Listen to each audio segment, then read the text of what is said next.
Sexta parte. Não faças de conta que isto é amor. A imagem de uma partitura.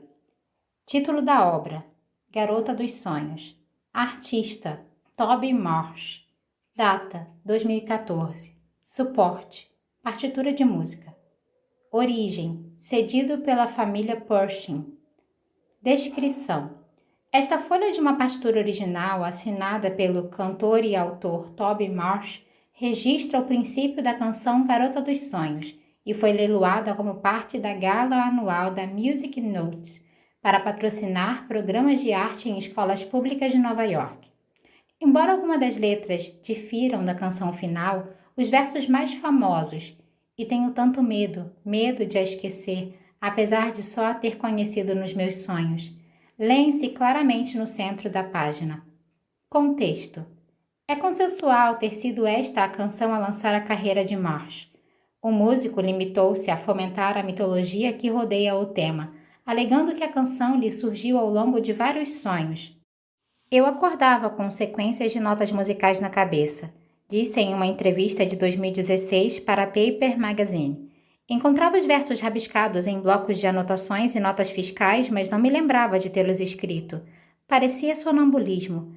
O processo de criação se deu durante o sono. A coisa toda não passou de um sonho.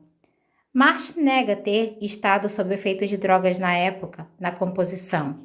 Valor estimado: $15.000. Vignon-sur-Sarthe, 29 de julho de 1914. Chove torrencialmente em Vignon. O Sarthe incha contra as margens e a chuva transforma os caminhos em rios de lama. Derrama-se sobre as soleiras das portas, enche-lhe os ouvidos com um ruído branco regular de água a precipitar-se, e quando Ade fecha os olhos, os anos dissolvem-se, e tem de novo 10 anos, tem 15, tem 20, as saias encharcadas e o cabelo a esvoaçar atrás dela enquanto corre, descalça, por um campo lavado pela chuva. Mas depois abre os olhos de novo, e passaram-se 200 anos, e não consegue negar que aquela aldeiazinha de Vignon mudou. Reconhece cada vez menos coisas, estranha cada vez mais coisas. Aqui e ali ainda consegue divisar o lugar que outrora conheceu, mas as suas memórias estão puídas, com os anos anteriores à sua partida a definhar e a esbaeter-se. E, no entanto, algumas coisas não mudam. A estrada que atravessa a cidade, a pequena igreja no centro, o muro baixo do cemitério imune ao lento progresso da mudança. Ade permanece na porta da capela, observando a tempestade. Tinha um guarda-chuva quando começou a caminhada, mas uma lufada de vento forte entortou o arame. Sabe que seria melhor esperar a chuva diminuir, pois só tem este vestido. Mas parada ali, com a mão em concha para tentar segurar a água que não para de cair, Ade pensa em Estelle, que costumava tomar banho de chuva, com os braços abertos em um gesto de boas-vindas. Sai do refúgio e vai para os portões do cemitério. Poucos minutos depois está encharcada, mas a chuva cai morna e ela não é feita de açúcar. Passa por algumas lápides novas e por várias antigas. Coloca uma rosa silvestre nos túmulos dos pais e vai procurar Estelle. Sentiu falta da anciã durante todos aqueles anos. Sentiu falta do consolo, dos conselhos, da firmeza do toque, da risada lenhosa e da maneira como acreditava em Ade quando ela ainda era Adeline, quando ainda vivia em Vignon, quando ainda era humana.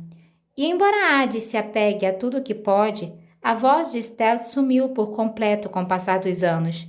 Este é o primeiro e único lugar onde ainda consegue evocá-la, sentir sua presença nas velhas pedras, na terra cheia de ervas daninhas e na árvore fustigada pelo clima acima de sua cabeça. Só que a árvore não existe mais. O túmulo afunda, exausto, no lote de terra, com a lápide coberta de mofo e rachada, mas a bela árvore, com os galhos frondosos e as raízes profundas, se foi. Resta apenas um toco cerrado.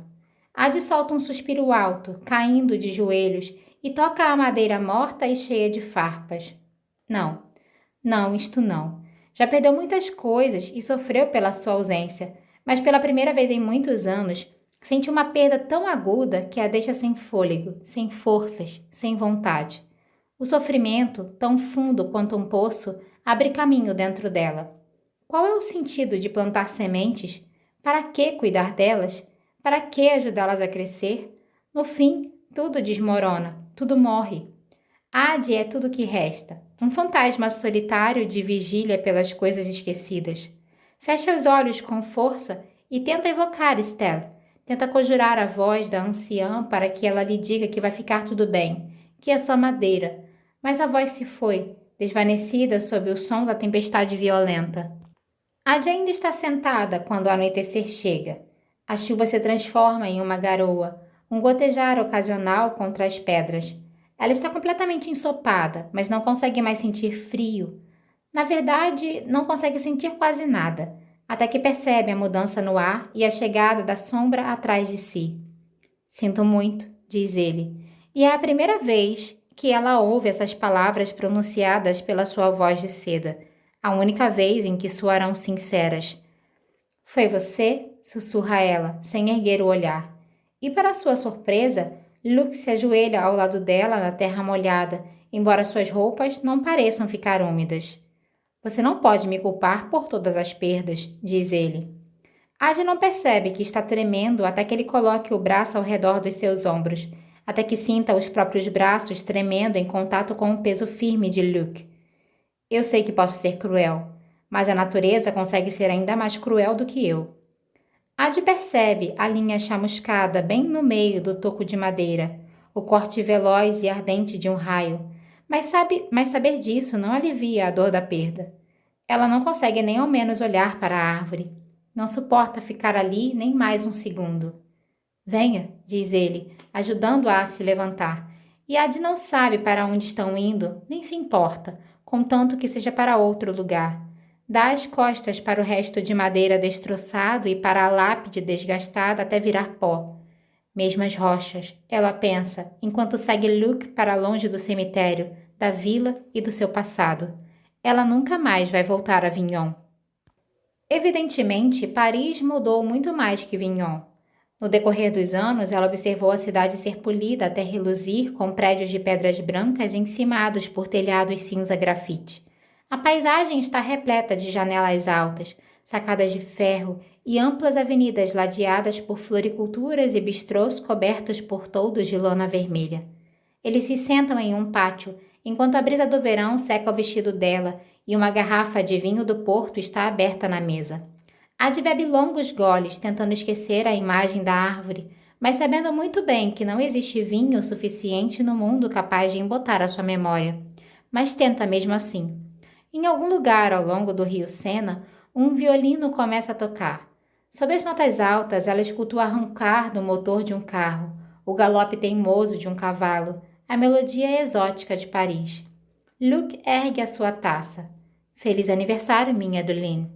Ela o olha, entreabrindo os lábios para pronunciar a resposta costumeira, mas para abruptamente.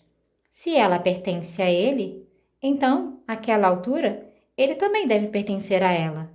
Feliz aniversário, meu Luke, responde, só para ver a expressão no seu rosto. Ela recebe uma sobrancelha erguida como prêmio, além de um canto de boca enviesado e o verde dos seus olhos mudando de tom por causa da surpresa. Em seguida, Luke baixa os olhos e gira a taça de vinho do Porto entre os dedos. Certa vez você me disse que nós éramos parecidos, diz ele, quase para si mesma. Que nós dois somos solitários. Eu detestei que você tivesse dito aquilo, mas suponho que você tinha razão de certa forma. Suponho, continua devagar, que haja algo de verdade na ideia de companhia. É o mais próximo que ele já chegou de parecer humano. Você sente a minha falta quando não está aqui? Os olhos verdes se erguem para ela, com um tom nítido de esmeralda, mesmo no escuro. Eu fico aqui, com você, muito mais do que você pensa. É lógico, você vem e vai quando bem quer. Eu não tenho escolha a não ser ficar esperando. Seus olhos se anuviam de prazer. Você fica me esperando? E agora é Adi quem desvia o olhar. Foi você mesmo quem disse. Todo mundo deseja companhia. E se você pudesse me convidar, em vez de eu fazer uma visita? Seu coração dá um pulo dentro do peito. Ela não ergue o olhar, por isso vê o objeto rolando pela mesa na sua direção. Um aro fino, esculpido com a madeira clara do freixo. É um anel. O anel dela. A oferenda que ela fez para a escuridão naquela noite. A oferenda que ele desprezou e transformou em fumaça. A imagem evocada em uma igreja à beira-mar. Mas se for uma ilusão, é uma ilusão excepcional, porque o anel contém a ranhura onde o cinzel do seu pai cortou um pouquinho mais fundo que o necessário, e também a curva polida como um diamante por causa dos anos de uso. É verdadeiro. É a única possibilidade. Mas mesmo assim, você o destruiu. Eu o tomei para mim, corrige Luke, olhando por cima da taça. Não é a mesma coisa. A raiva interrompe dentro dela. Você me disse que não valia nada. Eu disse que não era o suficiente, mas não destruo coisas belas sem motivo. O anel foi meu por algum tempo, mas sempre pertenceu a você. Adi olha para o objeto, admirada. O que eu preciso fazer? Você sabe como evocar os deuses.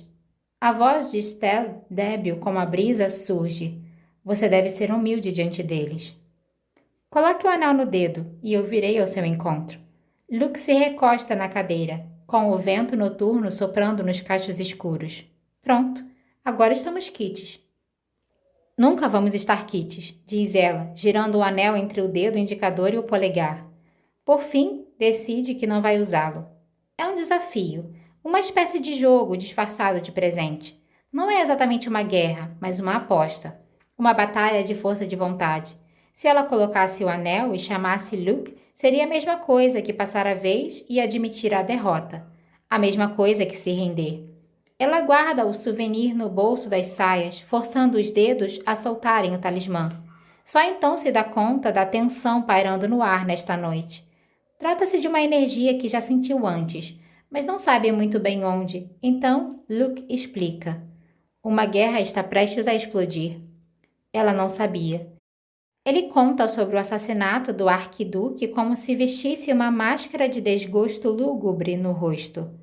Eu detesto a guerra, diz Soturno. Eu achava que você gostasse de conflitos.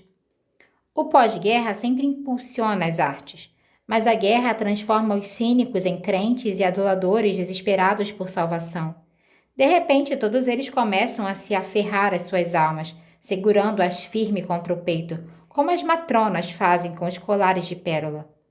Luke balança a cabeça. Que saudades da Belle Époque!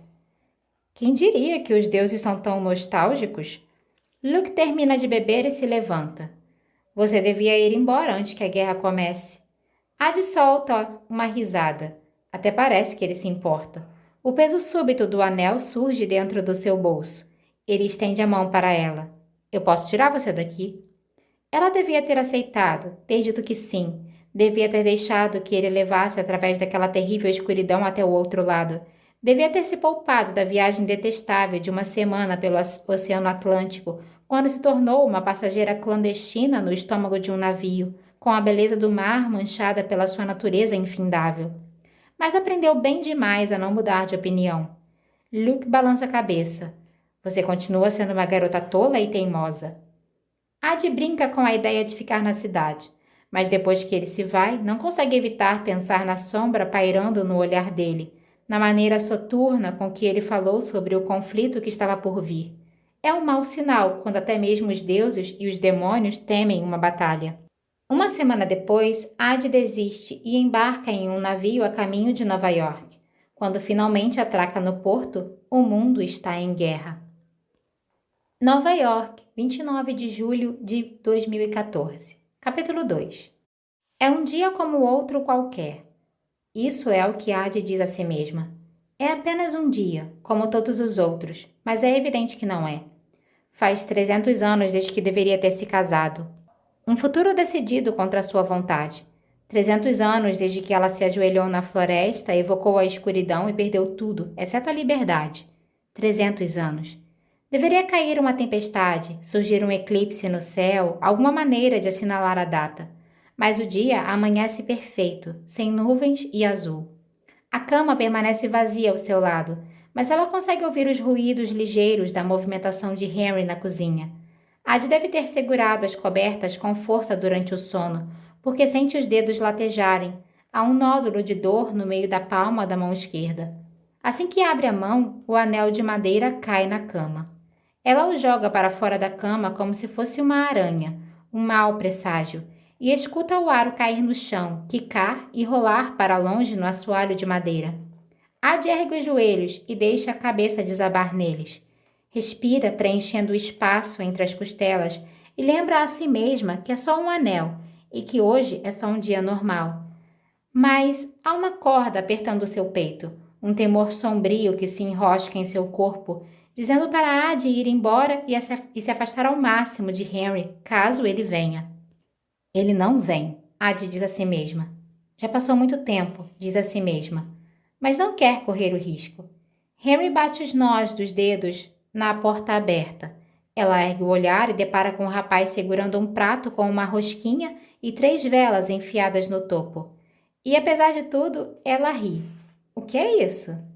Ei, não é todo dia que a sua namorada completa 300 anos. Não é o meu aniversário. Eu sei disso, mas não sabia exatamente o que comemorar nesta data. E do nada, a voz se eleva como fumaça na sua mente. Feliz aniversário, meu amor. Faça um pedido, diz Henry. Ad engole em seco e sopra as velas. Ele se deita na cama ao seu lado. Eu tirei o dia de folga. Bia está cuidando do sebo para mim e estava pensando que a gente podia pegar o trem até... Mas ele para de falar assim que vê a expressão no rosto dela. O que foi? Seu estômago revira de pavor, mais potente que a fome. Acho que a gente não devia ficar junto. Não hoje. A expressão de Henry revela o desapontamento. Ah! Ad acaricia o rosto dele em mente. É só um dia, Henry. Você está certa, é só um dia. Mas quantos dias ele já estragou? Não deixe que ele tire isso de você. Ele a beija. Da gente. Se Luke encontrá-los juntos, vai tirar muito mais do que isso. Vamos, insiste Henry. Eu te trago de volta bem antes de você virar uma abóbora. Daí, se você quiser passar a noite longe de mim, eu vou entender. Pode se preocupar com ele quando anoitecer, mas ainda falta muitas horas até lá. E você merece ter um dia bom, uma lembrança feliz. Ele tem razão, ela merece mesmo. O temor dá uma trégua em seu peito. Tudo bem, responde ela. 2 palavrinhas e o rosto de Henry se ilumina de alegria. Quais são os seus planos? Ele some dentro do banheiro e volta vestindo uma bermuda de banho amarela com uma toalha pendurada no ombro. Por fim, joga um biquíni azul e branco para ela. Vamos nessa! A praia de Rockaway é um amontoado de toalhas coloridas e de barracas fincadas na areia. As risadas ondulam com a maré enquanto as crianças erguem castelos de areia e os adultos relaxam sob o sol escaldante. Henry estende as toalhas em um trecho estreito de areia desocupada, firmando-as com o peso dos sapatos e, em seguida, Ad pega a sua mão e os dois correm pela praia, com as solas dos pés ardendo, até que alcançam a faixa úmida pela maré e mergulham no mar. Ad arqueja ao sentir a correnteza acolhedora das ondas, a água fria mesmo no calor do verão, e segue em frente até que o oceano alcance a sua cintura. Henry mergulha de cabeça atrás dela e emerge com os óculos gotejando. Ele a puxa para si, beijando o sal nos dedos dela. Ad afasta os cabelos do rosto dele e ambos ficam abraçados em meio às ondas. Viu só? Não é muito melhor assim? Pergunta ele. E como é? É muito. Nadam até os braços doerem e a pele começar a enrugar, e só então voltam para as toalhas à espera na areia e se deitam para secar o corpo ao sol. Faz calor demais para ficarem por muito tempo, e logo o cheiro de comida que emana do calçadão os impele a se levantarem de novo. Henry recolhe as coisas e caminha em direção à costa, e Ad se levanta para segui-lo, sacudindo a areia da toalha, e o anel de madeira cai. O aro repousa no concreto, um pouco mais escuro que a areia, como uma gota de chuva sobre a calçada seca. Um lembrete. Ad se agacha e joga um punhado de areia em cima do anel antes de correr atrás de Henry. Eles vão para a extensão de bares com vista para a praia. Pedem tacos e uma jarra de frozen margarita, apreciando o sabor ácido da bebida gelada. Henry seca os óculos e Ad observa o oceano, sentindo o passado se sobrepor ao presente, assim como a maré. Déjà vu, déjà su, déjà vécu. O que foi? Pergunta Henry. Adia o olha de relance. Oi? Você tem esse olhar quando está pensando em alguma coisa do passado. Adia volta os olhos para o Oceano Atlântico e contempla o horizonte infinito da orla, enquanto as lembranças se desenrolam por toda a extensão. E à medida que comem, ela conta sobre todas as costas que já conheceu, da vez que atravessou o Canal da Mancha de barca, com as falésias brancas de Dover se elevando em meio à neblina, da vez em que navegou pela costa da Espanha, uma viajante clandestina nas entranhas de um barco roubado, e de como, ao viajar de navio para os Estados Unidos, a tripulação inteira ficou doente e ela teve de fingir que também estava mal para que as pessoas não pensassem que era uma bruxa. Depois que ela cansa de falar e ambos acabam com a bebida, passam as próximas horas alternando entre a sombra das barracas de comida e o frescor das ondas, demorando-se na areia só o tempo necessário para se secarem. O dia passa rápido demais, como acontece com os dias agradáveis. Quando chega o momento de ir embora, vão para o metrô e afundam nos assentos, sonolentos e bêbados, com a sensação do sol sobre a pele, até que o trem começa a andar. Henry pega um livro, mas os olhos de Addie estão ardendo, então ela se recosta nele, apreciando o cheiro de sol e papel do rapaz. E mesmo o banco sendo de plástico e o ar estando abafado, ela nunca se sentiu tão confortável assim na vida. Sente o corpo desabando sobre Henry enquanto reclina a cabeça no ombro dele. Então, ele sussurra 3 palavras nos seus cabelos. Eu te amo. Addie fica se perguntando se isto é amor, esta coisa delicada. Se o amor deveria ser tão suave, tão gentil. A diferença entre o ardor e a calidez. Entre a paixão e o contentamento. Eu também te amo. Deseja que a resposta seja verdade. Chicago, Illinois, 29 de julho de 1928. Capítulo 3. Há um anjo acima do bar. No vitral, iluminado por trás, há uma única figura que ergue um cálice na mão estendida, como se o convidasse a fazer uma oração. Só que isto não é uma igreja. Nesta época, os bares clandestinos são como ervas daninhas, brotando entre as pedras da proibição. Este não tem nome, e a única indicação é o anjo com o cálice e o número 12 acima da porta. 12. A hora que marca o meio-dia e a meia-noite. As cortinas de veludo e as poltronas estão dispostas como os divãs ao redor do assoalho de madeira, e máscaras são distribuídas aos clientes na entrada. Assim como a maioria dos bares clandestinos, o lugar é apenas um boato, um segredo passado de uma boca bêbada para outra. E Addie adora isso. Há um fervor selvagem no lugar. Dança, às vezes sozinha, às vezes com desconhecidos. Perde-se no jazz que ressoa contra as paredes, reverberando e enchendo de música o ambiente lotado de pessoas. Dança até as penas da máscara ficarem grudadas no rosto, até ficar sem fôlego e corada, e só então sai da pista, desabando em uma poltrona de couro.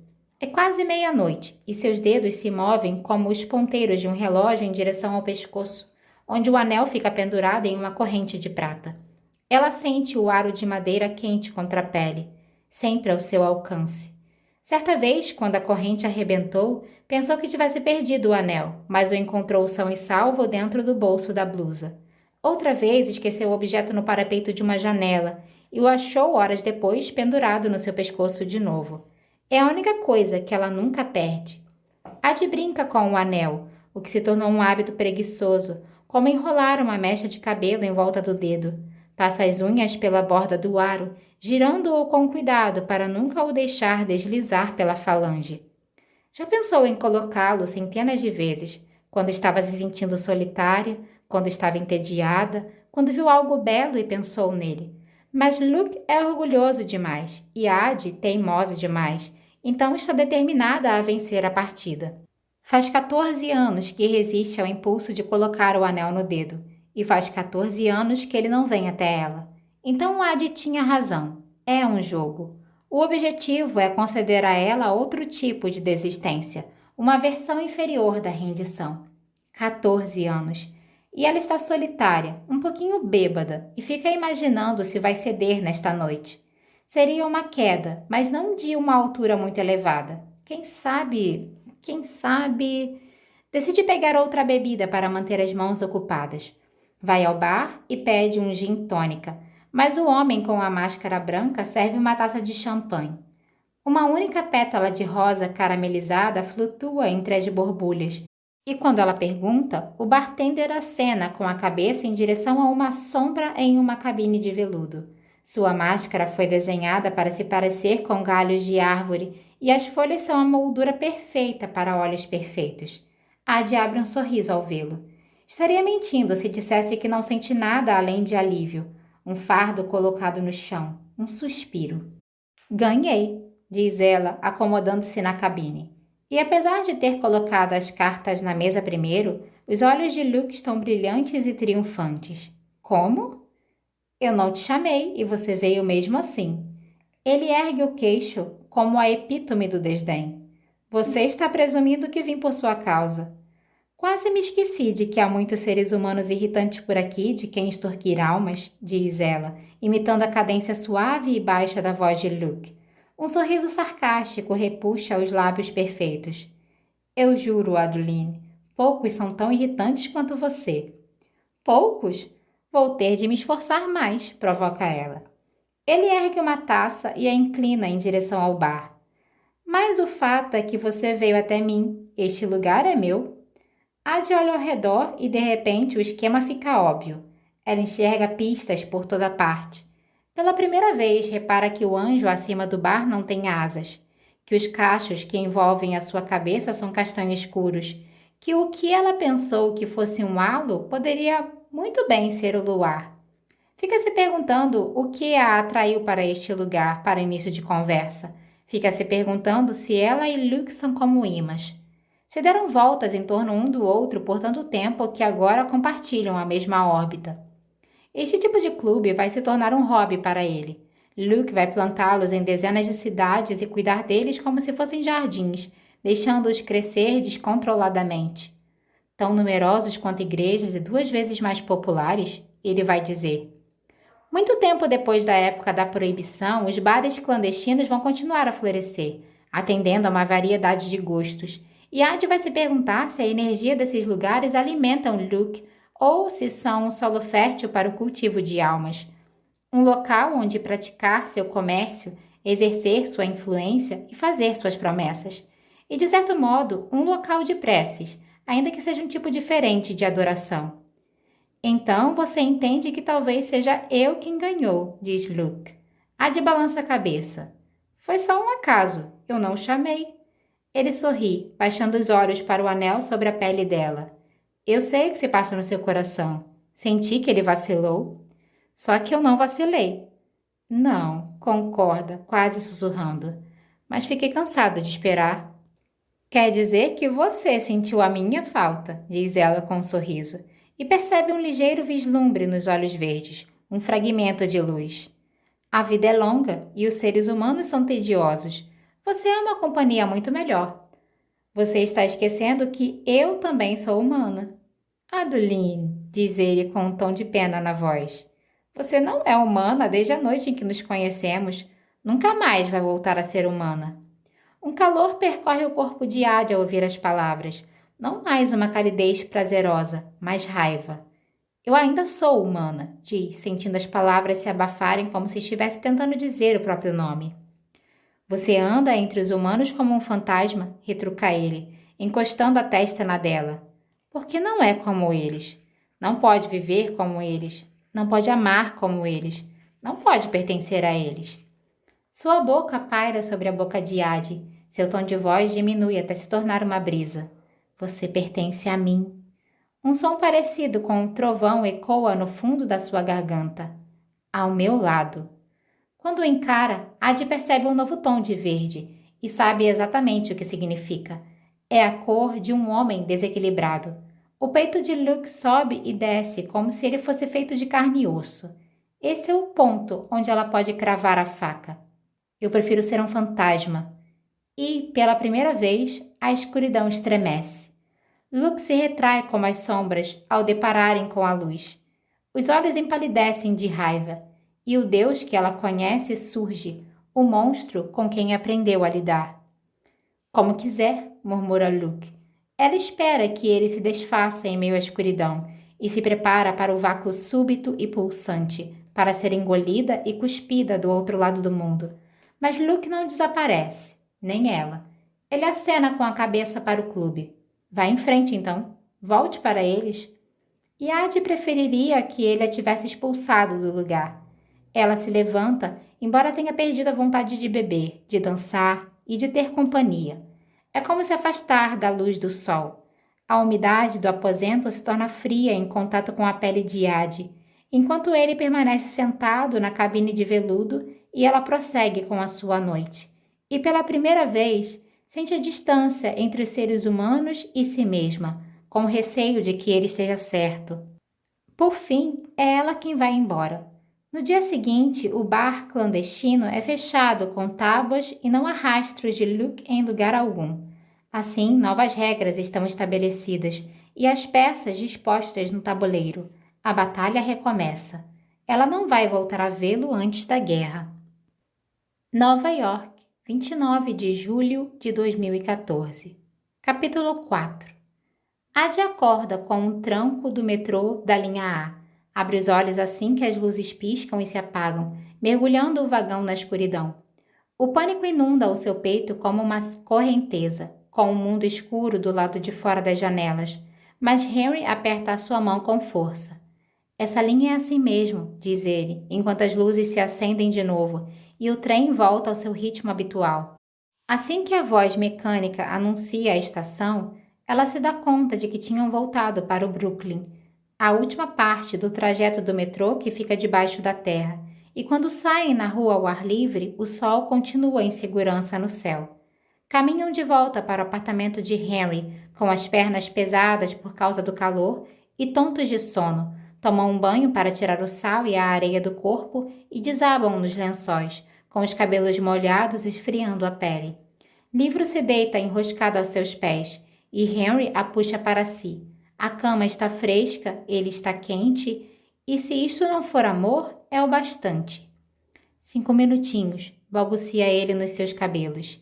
5 minutinhos, responde ela enquanto se aconchega nele. As palavras são metade um apelo e metade uma promessa. Na rua, o sol paira acima dos edifícios. Eles ainda têm bastante tempo. Adi acorda em meio à penumbra. Quando fechou os olhos, o sol ainda estava alto. Agora, o quarto está repleto de sombras e o céu do outro lado da janela tem a tonalidade azul escura de um hematoma. Henry continua dormindo, mas o quarto está silencioso demais, parado demais, e o pavor toma conta de Adi enquanto ela se senta na cama. Não pronuncia o nome dele, nem sequer pensa no nome dele, ao passo que se levanta, prendendo a respiração, e sai para o corredor escuro. Examina a sala de estar, preparada para vê-lo sentado no sofá, com os braços compridos estendidos no encosto acolchoado. Adeline, mas ele não está ali. É óbvio que não está. Faz quase 30 anos. Ele não vem. E Adi está cansada de esperá-lo. Volta para o quarto e vê Henry de pé, com os cabelos castanho escuros bagunçados em cachos soltos enquanto procura os óculos debaixo do travesseiro. Desculpa, eu devia ter posto o despertador para tocar. Ele abre o zíper de uma bolsa e coloca uma muda de roupa dentro. Posso dormir no apartamento de Bia, Mas Adi o segura pela mão. Não vai não. Henry hesita. Você tem certeza? Adi não tem certeza de nada, mas seu dia foi tão gostoso que não quer desperdiçar a noite. Não quer dá-la de bandeja para ele. Luke já tirou bastante dela. A comida acabou, então eles se vestem e vão ao merchan. Há uma certa tranquilidade preguiçosa pairando na atmosfera. A desorientação causada por acordarem quando já era noite acrescida aos efeitos do tempo passado debaixo do sol. Tudo possui uma aura de sonho. É o fim perfeito para um dia perfeito.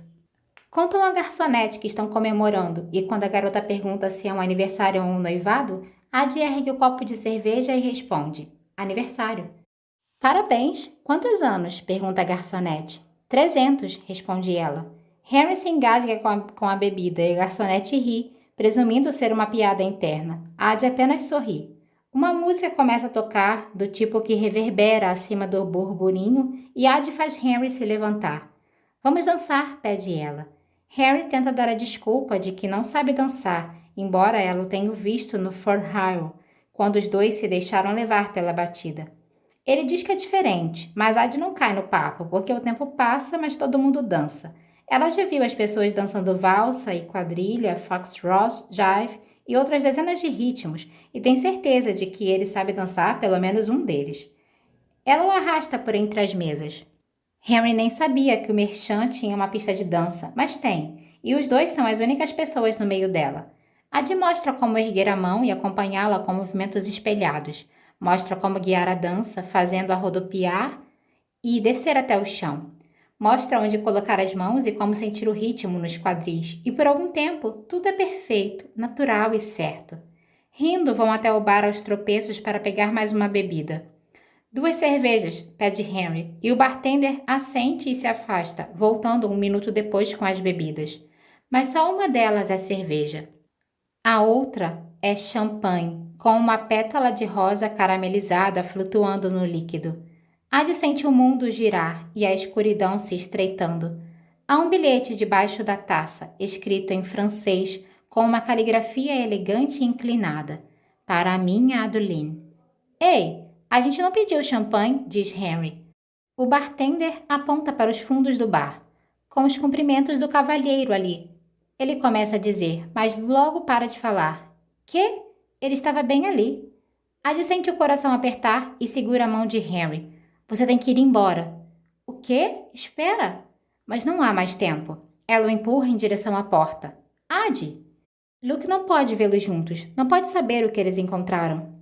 Ad! Por fim, ela olha para trás e sente o mundo desabar sob os pés. O bar está completamente imóvel. Não, vazio. Continua fervilhando de gente, mas ninguém se move. Todo mundo parou, entre um passo e outro, entre uma sílaba e outra, entre um gole e outro. Não estão exatamente congelados, mas forçosamente paralisados. Fantoches, presos às cordas. A música continua tocando, agora mais baixa, mas é o único som audível, além da respiração entrecortada de Henry e das batidas desenfreadas do seu coração, e de uma voz sobressaindo na escuridão. Adeline? O mundo inteiro prende a respiração, reduzindo-se ao eco suave dos passos no assoalho de madeira e a silhueta que desponta das sombras. 30 anos e ele não mudou nada, assim como ela. Os mesmos cachos escuros de corvo, os mesmos olhos verde esmeralda, a mesma curva tímida na boca bem delineada. Está vestindo uma camisa social preta com as mangas arregaçadas até os cotovelos, um blazer e uma das suas mãos está no bolso das calças. A epítome da espontaneidade. Meu amor, você está com uma aparência ótima, diz ele. Como sempre, algo dentro de Ad se desfaz ao ouvir o som da voz de Luke. Algo em seu âmago relaxa, como uma libertação que não traz alívio. Porque ela estava à sua espera, é óbvio que estava, prendendo fôlego tanto pelo temor quanto pela esperança. Agora consegue respirar. O que você está fazendo aqui? Luke tem a coragem de parecer ofendido. É o nosso aniversário. Você com certeza não se esqueceu. Faz 30 anos. E de quem é a culpa? Toda sua. Um sorriso se forma nos cantos de sua boca. Então ele volta o olhar esverdeado para Henry. Suponho que eu deveria ficar lisonjeado com a semelhança. Ad não morde a isca. Ele não tem nada a ver com isso. Mande-o embora. Ele vai se esquecer de tudo. Luke para de sorrir. Por favor, você está envergonhando a nós dois. Ele traça um lento círculo em volta de Ad e Henry, como um tigre encurralando a presa. Como se eu não soubesse de todos os meus pactos. Henry Strauss, tão desesperado para ser desejado, vendeu a alma só para ser amado. Que belo casal vocês formam. Então deixa a gente continuar assim. Ele ergue uma sobrancelha escura. Você acha que tenho intenção de separar vocês? De jeito nenhum. O tempo logo vai se encarregar disso. Ele olha para Henry. Tic-toc. Mas me diga uma coisa. Você ainda mede a sua vida em dias ou começou a medi-la em horas? Ou isso só torna as coisas mais difíceis? Ad olha de um lado para o outro, lendo o verde triunfante nos olhos de Luke e observando a cor sumir do rosto de Henry. Ela não entende o que está acontecendo. Adeline. O nome chama a sua atenção para Luke novamente. Os seres humanos têm vidas tão curtas, não é? Alguns têm vidas bem mais curtas que os outros. Aproveitem o tempo que ainda lhes resta e fique sabendo que foi escolha dele. Com isso, Luke gira nos calcanhares e se dissolve na escuridão. O bar retoma a agitação. O barulho explode no ambiente e Ad fica encarando as sombras até ter certeza de que não há mais ninguém ali. Os seres humanos têm vidas tão curtas. Ela se vira para Henry, que não está mais parado atrás dela, mas jogado sobre uma cadeira. Alguns têm vidas bem mais curtas que os outros. Sua cabeça está abaixada e ele segura o pulso onde o relógio deveria estar, onde o objeto está, de alguma forma, outra vez. Ad tem certeza de que ele não o tinha colocado. Tem certeza de que ele não estava usando o relógio. Mas ali está ele, reluzindo como uma algema ao redor do pulso de Henry. Foi escolha dele. Henry, diz Ad, ajoelhando-se diante dele. Eu queria te contar, murmura o rapaz. Ad puxa o relógio para si e examina o mostrador. Faz 4 meses que está com Henry e durante esse tempo o ponteiro das horas se arrastou das 6:30 para as 10:30. 4 meses, 4 horas mais perto da meia-noite, e ela sempre presumiu que o relógio fosse dar mais uma volta. Uma vida inteira, ele tinha dito, e ela sabia que era mentira. Só podia ser. Luke nunca daria tanto tempo a outro ser humano, não além dela. Sabia, deveria saber, mas pensou que Henry talvez tivesse vendido a alma por 50, 30 ou menos 10 anos, seria o suficiente. Mas há apenas 12 horas em um relógio, apenas 12 meses em um ano, e é impossível, ele não poderia ter sido tão estúpido. Henry, quanto tempo você pediu? Adi, implora ele, e pela primeira vez o seu nome soa mal nos lábios dele, rachado, partindo-se. Quanto tempo? Henry fica em silêncio por muito tempo, e por fim diz a verdade.